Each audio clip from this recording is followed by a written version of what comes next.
Welcome to the Biz to Biz podcast, your number one source for all business news. Hey, everybody, welcome to B2B Vault. This is a special edition today, and we're going to be talking with Mark from Disputifier about a hot subject that's being discussed all over the internet about chargebacks and the new rules, VAMP, not vampires, but VAMP from Visa on chargebacks. So we're going to dive in and talk to Mark Wagner from Disputifier, one of the top companies who helps merchants with chargeback alerts. And welcome to the show, Mark. This is probably like the third or fourth time I've had you on. Yep, And chargebacks is absolutely. a chargebacks is a crazy, a thing that merchants have to deal with. And let's dive in. So first, Let's do tell it. everybody a little bit about Disputifier.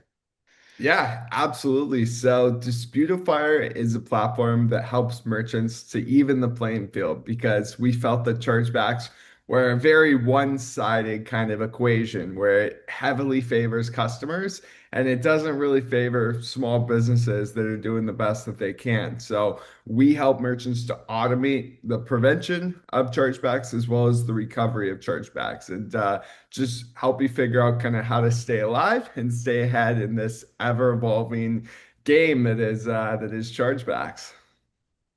So let dive in and let's give us like an overview. Like what should, is this only targeting these new rules high volume merchants, or this is hmm going to affect just anybody in the hmm non-card present, internet, Yep. e-commerce. Like, how's that Yep. playing Yep. out? Yeah, absolutely. So just to back up a bit, VAMP is exclusively designed for e-commerce merchants. It's designed to really throttle the amount of fraud going through the e-commerce ecosystem. Um, However, it's really not necessarily something that is only going to impact enterprise merchants, even though that's how the rules are written. So the rules are written right now in which you need 1,500 disputes in a single month to trigger. So you would think, oh, well, 99.99% of businesses are nowhere near that. They're going to be absolutely fine. However, it's worth kind of looking a little bit further down the line because the processors also have that same 1,500 minimum, and processors are going to have no problem whatsoever hitting that. So I think there's going to be a lot of downstream effects where these processors are now not only, potentially doubling their thresholds because of what they've done, which we can dive into, but they've also reduced the percentage that they need to obtain in order to breach the dispute monitoring program, which again, we'll dive into. But I mean, short story here is processors now need to have less than 0.5% chargebacks. And if a merchant, despite them being small, has 1% chargebacks or 2% chargebacks, even if that merchant isn't triggering VAMP, it's gonna obviously increase the processor's ratio. So I think every merchant needs to be a little bit worried, especially if you're doing e-commerce, especially if you're on a higher risk processor, especially if you have slightly higher fraud ratios, slightly higher dispute ratios. It's just something everyone needs to be aware of, everyone needs to be preparing for. It's kind of crazy because, hey, Sean, does this belong to something? Oh, okay. Sorry, we'll cut that out. The kind of crazy thing is I started in this business in 2000, 2001 started my company. The chargeback ratio at that point was 3%, Crazy. right? And then slowly went down like to 2%. And then it hit that 1% mark. And even Yep. today, we'll get inquiries from merchants and they'll be like, oh, yeah, can you withstand 8%? 8%? I mean, it's not even doable anymore from that standpoint. And there are Mhm. merchants out there whose chargeback ratios have forced them to, RDR, and automatically refund people. And even CDRN and Ethica alerts, merchants are setting to Yep. automatically refund people. But I think those are also counted or were going to be counted in the VAMP, correct? Yeah. So let's talk through it because they flip-flopped a couple times and Right. they just announced like 2 weeks ago they were updating it again. And basically what they're doing now is they're going to kind of double count a fraud chargeback. So whenever a fraud chargeback gets filed, there's the initial notice that's called a TC40, right? And that just tells them, hey, we think this is fraud. But that's not an actual chargeback. And then following that, there's typically an actual chargeback that gets filed. So you'll have two things. You'll have the fraud notice and the dispute notice that gets filed. So the alert can remove the dispute notice, but it can't remove the fraud notice, which is why earlier I was like, some of these processors, the ratios just doubled because, they're changing the goalposts. And now they're saying, like, hey, fraud dispute counts twice. Haha, sucks to suck, use RDR, like that's essentially what the message is right now. So it means that RDR is no longer like that silver bullet that's going to just, reduce your ratio to zero. And a lot of merchants and processors need to start thinking about, actual fraud prevention, actual mitigation, actually getting ahead of these problems versus just kind of like sweeping them all under the rug with RDR. Yeah, I don't really think there's enough being done on the card issuing side, and everything's being Absolutely. piled on top of the merchants and the processors, and Yep. nothing is being required of the card issuers. Like, why Yep. aren't the card issuers forced to send out text messages Hmm. and give people codes? Like the other Yep. day was I was making a purchase for some airline tickets and Yep. it popped up and it said, "Oh, you're going to get a code from your bank." Yep. And I had to put the code in. I mean, that should be done like on every single transaction Yeah, so that, absolutely. obviously someone could clone a phone, but I think I think we have to start, Visa and MasterCard and American Express and Discover need to start thinking about like, okay, how are we going to help merchants in all of this? And I don't even Yep. know if because really like the merchant can't force some kind of text message. The processor can't force a text message. Yeah. There's no authentication. I mean, 3D Secure was supposed to do that, but that proved to Right. not be so reliable. Yep.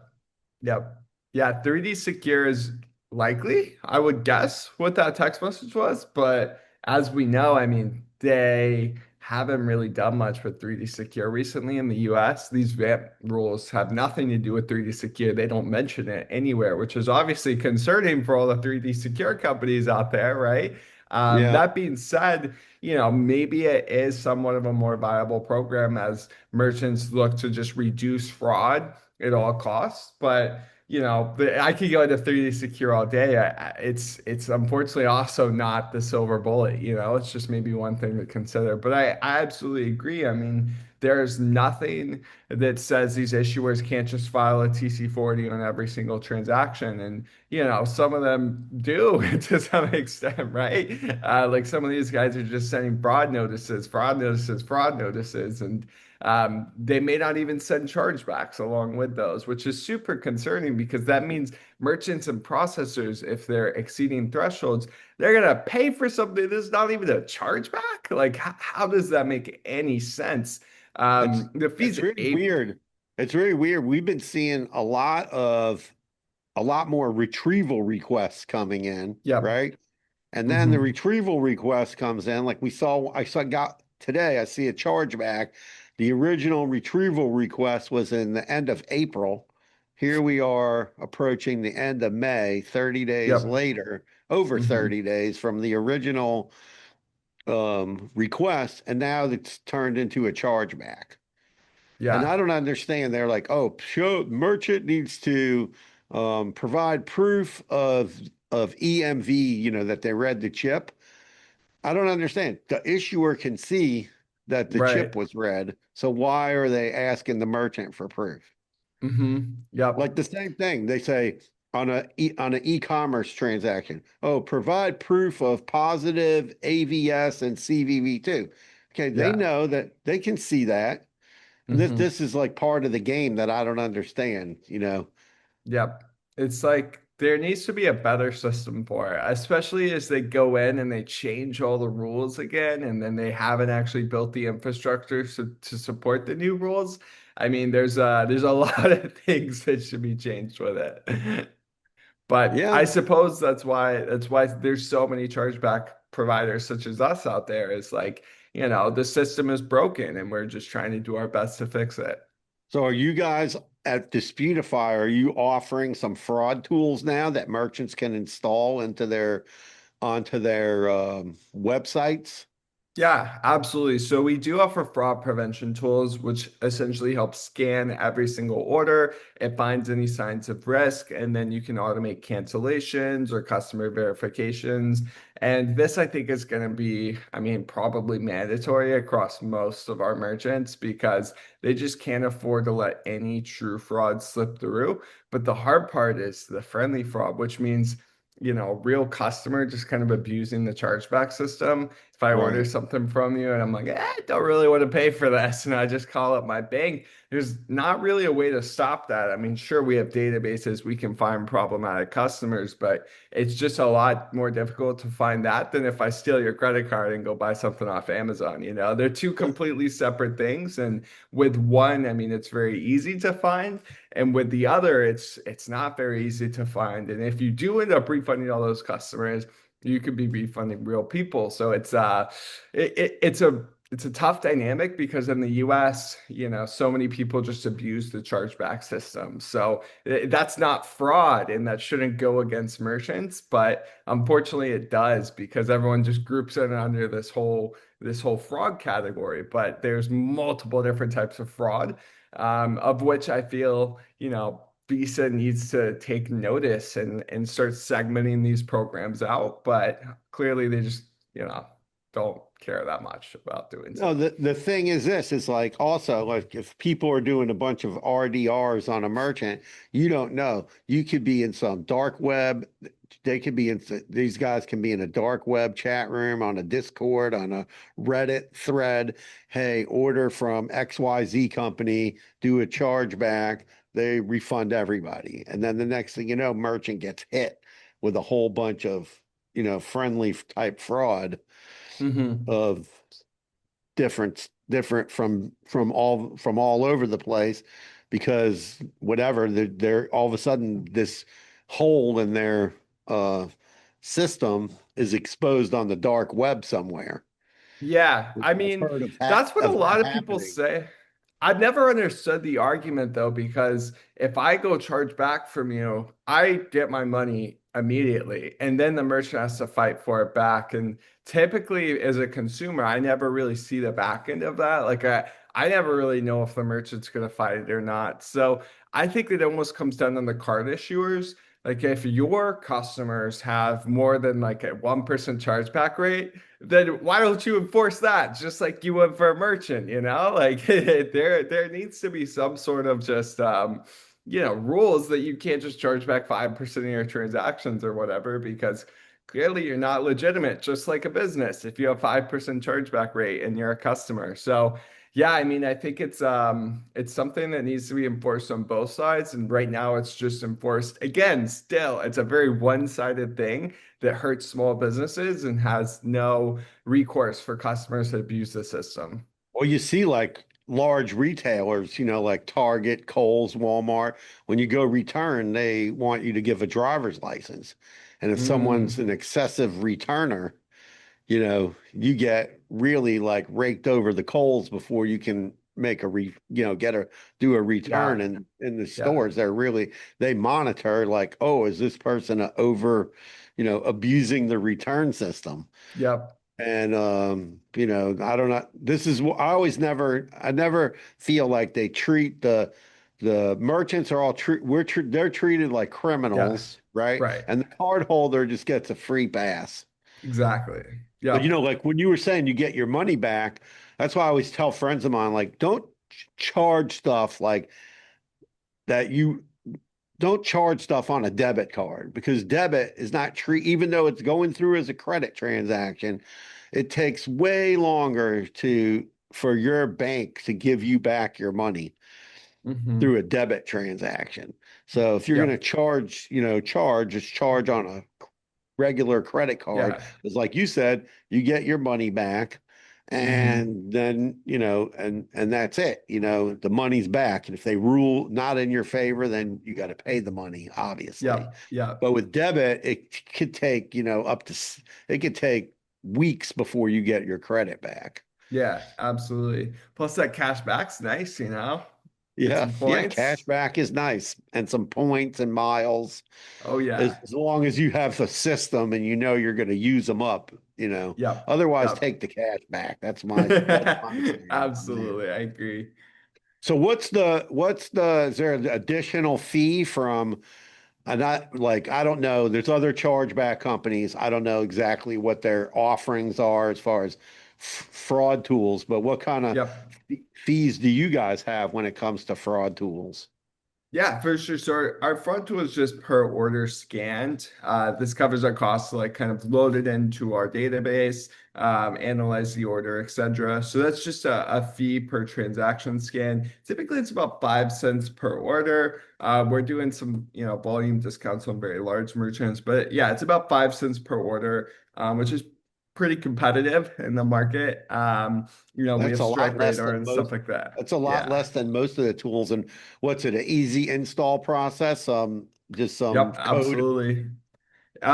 We don't even need a code snippet for most of it because we already integrate to most of the backends, most of the gateways and CRMs and Okay. stuff. So yeah, we're working on a lot more integrations, but if it's a supported integration already, it's basically you just click a button and it's active.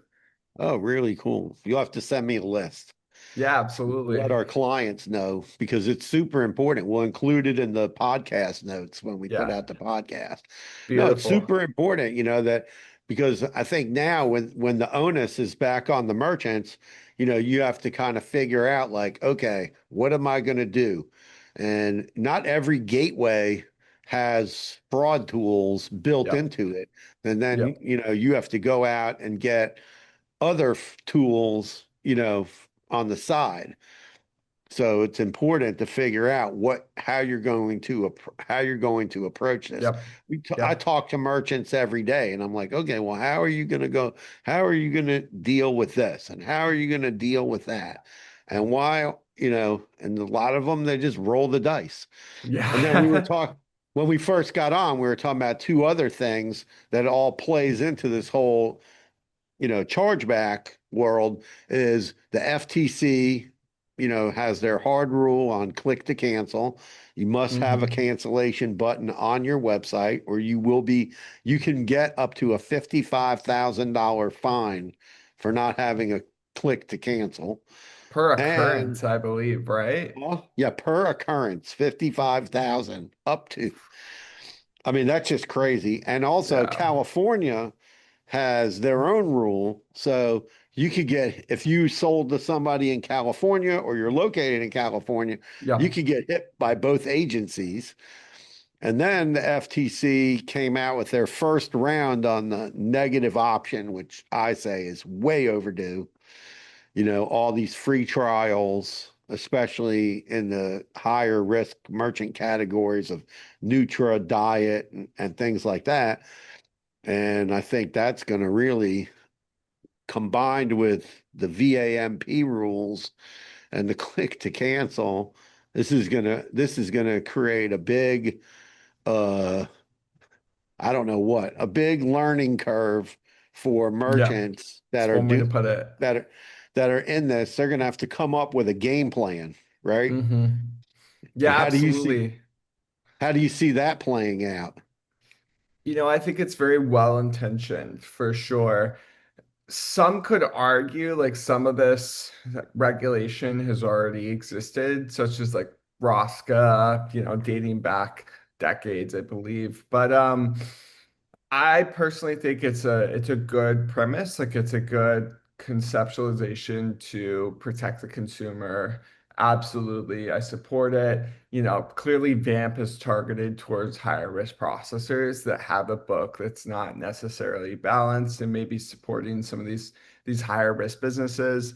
I think in general, some businesses are still going to choose to roll the dice, meaning that they're risking obviously serious fines, they're risking regulation. Often these business owners are not even in the United States though, so they just don't care. But I think in general, it's great. However, I think that as with everything, when you make these sweeping regulatory changes and changes like in terms of VAMP, you're impacting not only, the problem merchants, but you're also impacting the regular merchants too. Because, for example, let's just say I sell I sell backpacks online, right? Totally Yeah. normal business. And my processor is in VAMP because their chargeback thresholds have doubled because Visa is now double counting them. And they went from a 0.4% ratio to a 0.8% ratio. So now they're getting assessed an $8 fee, but that'll also be $16 for any fraud chargebacks. And they're, of course, going to mark that up. So it's going to be $30, but that doesn't take away the initial chargeback fee. So it's going to be another $25. So that's $55 per fraud chargeback now. And that gets applied to me, even though I'm not breaching, Right. because my processor is breaching. So now, as a small business selling backpacks, I'm now paying $55 per chargeback because of some new rules Visa made that have absolutely nothing to do with me because I sell backpacks. Okay, I just feel like, you know, I love the changes. I love the thought behind the changes. I hate the execution.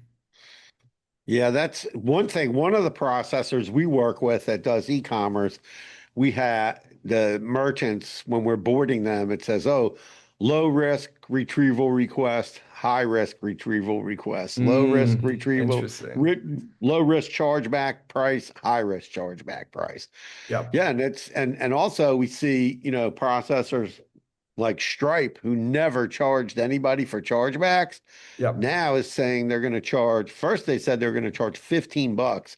Now they came out and said they're charging $30, and Yep. that could go Yep. higher because of the. Incredible. Yeah. So I think it's going to go higher too. I think it's $30 now. I think in a couple of months, we could be talking 45 plus. And the worst part is they're just trying to funnel them into their own products, right? So Stripe is now, they're offering their own solutions to deal with disputes. And then they're kind of waiving fees, if you will, if you use those dispute programs. But it really just means they're switching out the fee for something else that they make more profit on. But still, I mean, they're clearly charging more for disputes. They're finding ways to monetize it. And it is what it is. You can't blame them as a business. But I think we will see chargeback fees across the industry get way, way more expensive in the next couple of months. I do see Stripe shutting down quite a lot of merchants as I monitored like chat rooms on Reddit, and you see a Hmm. lot of people complaining, oh, Hmm. they got a couple of chargebacks, but I think they're also monitoring things like, are these business owners really in the US, not in the US, things like Yep. that, and looking at where are these people banking, right? Where are they banking? And are these bank accounts legitimate? Is the signer Yep. legitimate? I mean, there's just a lot going on. I mean, we see an Yep. immense amount of fraud. Like when we get in Yep. internet leads, uh, I would say it's bad to say this, but 8 out of 10 applications that come in are not they're not real merchants. Plus, we can see Wow. their IP address, and the Yep. IP is located outside the US. We block a lot of countries, but they use, VPNs and get around Right. that. But you can still see their geolocation with our software. So Oh, we go, wow. oh no, you're in whatever, some Yep. country. We're not Yep. going to. You're not, Yeah. and you're not real, or they spoof another business. But it's, Wow. it's happening. I feel bad for the merchants. And, Yeah. so if you're a merchant, you're listening to this and you're worried about, chargebacks, you can contact me at Nationwide Payment Systems.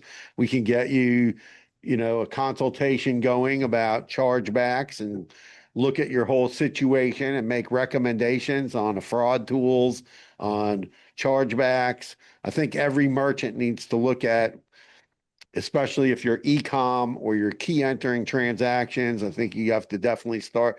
If you have any type of, chargeback issue, I think you have to definitely, if you're not using a tool today, you need to use a tool. And, one of the things I always say is lacking in the industry is nobody's really come out with a tool for card present merchants to use. And that's sad, that because we see a lot of abuse going on because people will just do a chargeback, and sometimes I think they just hope that maybe the merchant doesn't respond to them, like at a restaurant or something. Maybe they don't Hmm. respond. And that's kind of sad. Like I said, I think it's time for Visa to let's lobby Visa. It's time for Yep. Visa to master all the car brands to put. I think in Europe everything is they send a text message, right? Yeah, everything's 3DS mandated in Europe. But you do that in the US and your approval rates go down. So it's like it's a really interesting dynamic at play for sure. Why you see in European merchants with their approval rates are down in the on e-com. If they're mandating 3DS in the US, then absolutely, yeah. Because a lot of people have abused that system, a lot of high-risk merchants. So again, it's like, you get a couple bad apples and then you make sweeping changes and then the good guys get caught up in that. So that applies to 3DS as well. Yeah, that's kind of crazy, but it's very. I think it's interesting about, what can be done. What's your suggestion of how to fix it? Do you have a Yeah. thought? I mean, I think every merchant needs to just understand where they're at, which unfortunately is very, very difficult right now. Like you can't log into your processor and see your VAMP ratio at the moment, right? So Right. we're working with some processors to enable that. But right now, I mean, it's like try to know where you're at, try to get an understanding. Assume it's your chargeback rate plus 40%, maybe a little bit more, and then make sure you have some good fraud tools, not like decline if the CVV is incorrect, but like actual good fraud tools, ideally like AI powered fraud tools.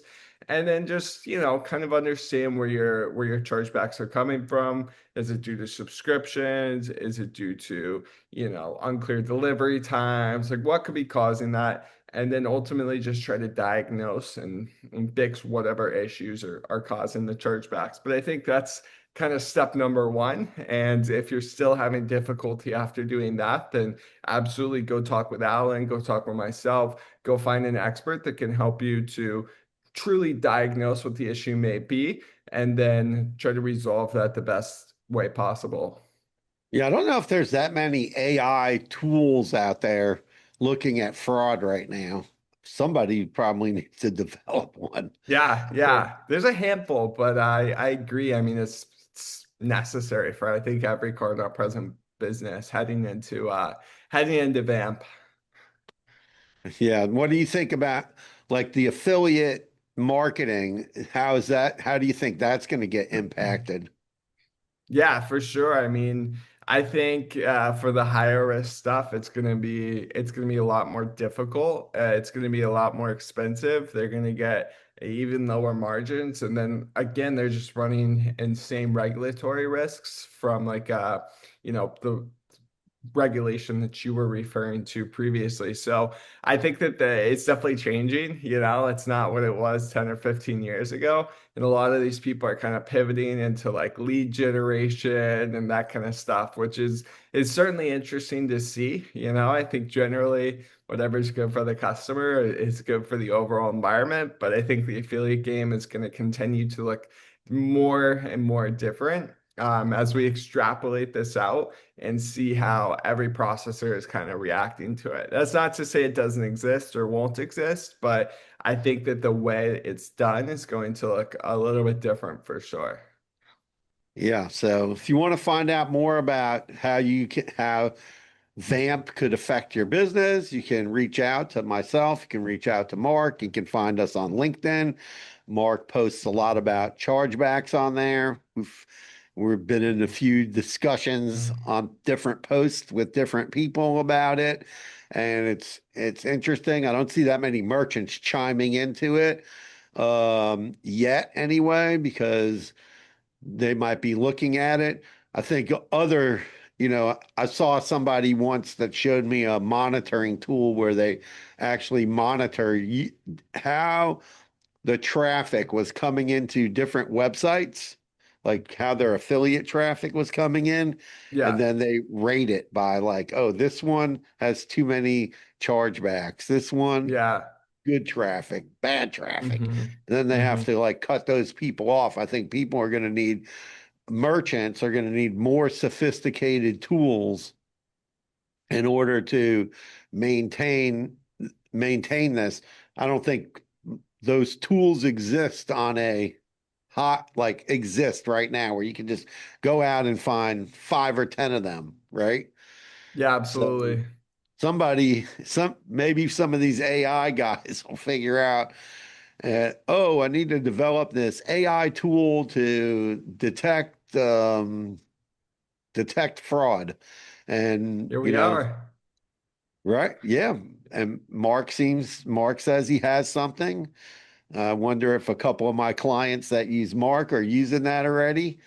And they probably, if they're not, they probably need to, because it's definitely something that has to be looked at.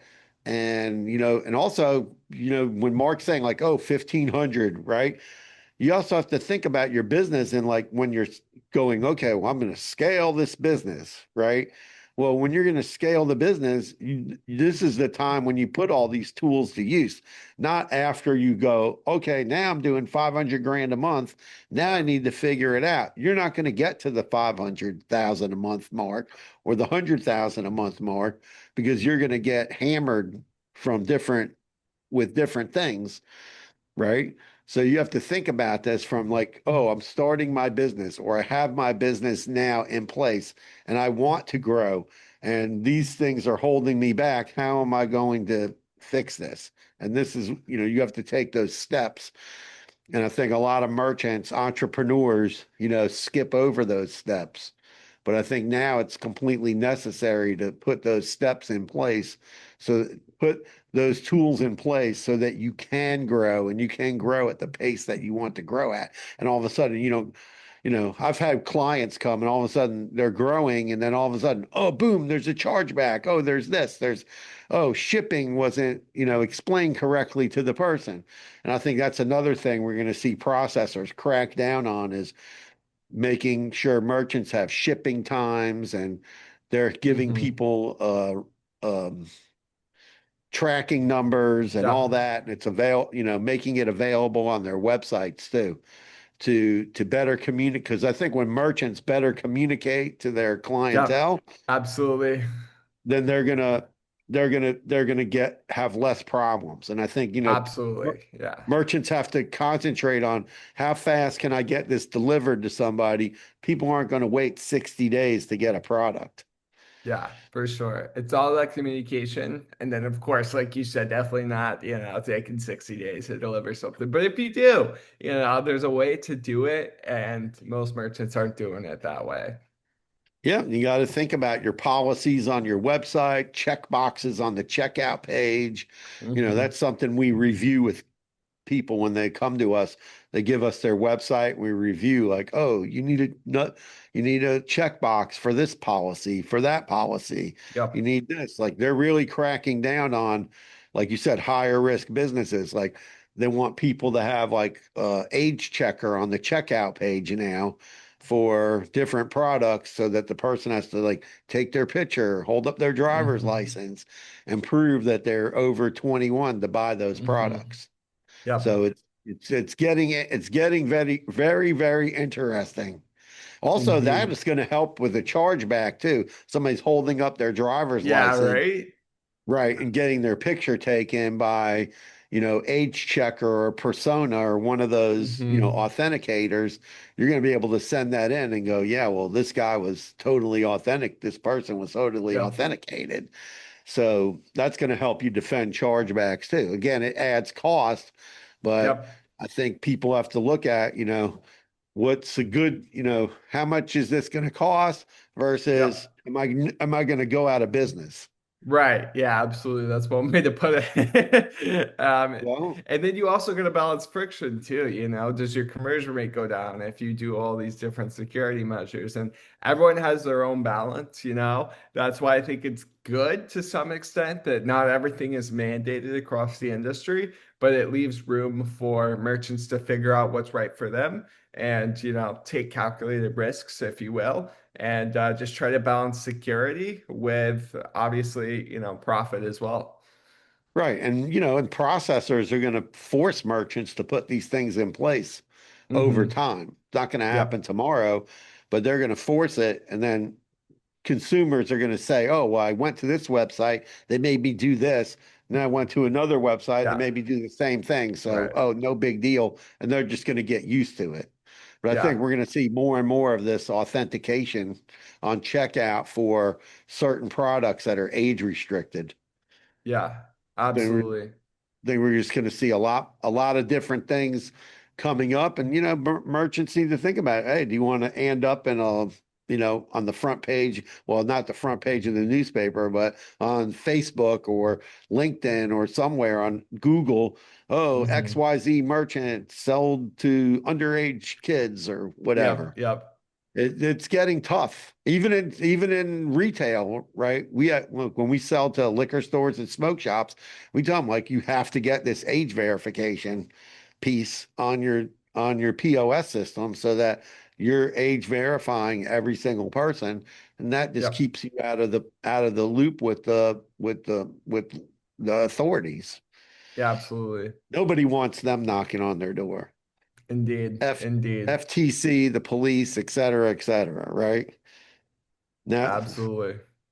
all right. So that's our podcast today about VAMP and what's going on with Visa and chargebacks. It's getting crazy. Do you think we're going to see, before we sign off, do you think we're going to see any more updates or they're done? Probably. Yeah, I think we will. I think we will.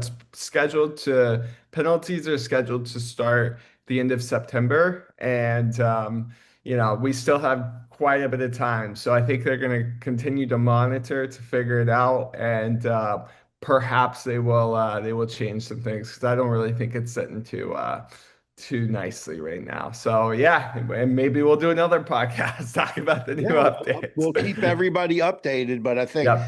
now's the time if you're going to put things in place. Now's the Hmm. time to start thinking about, okay, let's get educated and make a good Yep. educated choice on what to do. So thank you for listening to B2B Vault, the Biz to Biz podcast, sponsored by Nationwide Payment Systems. Thank you to our guest, Mark Wagner from Disputifier. He's been a frequent guest on the show. We always appreciate Mark giving his expertise on this area of chargebacks. And I hope everybody got to learn something today. And peace out, carpe diem. And everybody, let's make some money out there. Go entrepreneurs, right? Oh yeah.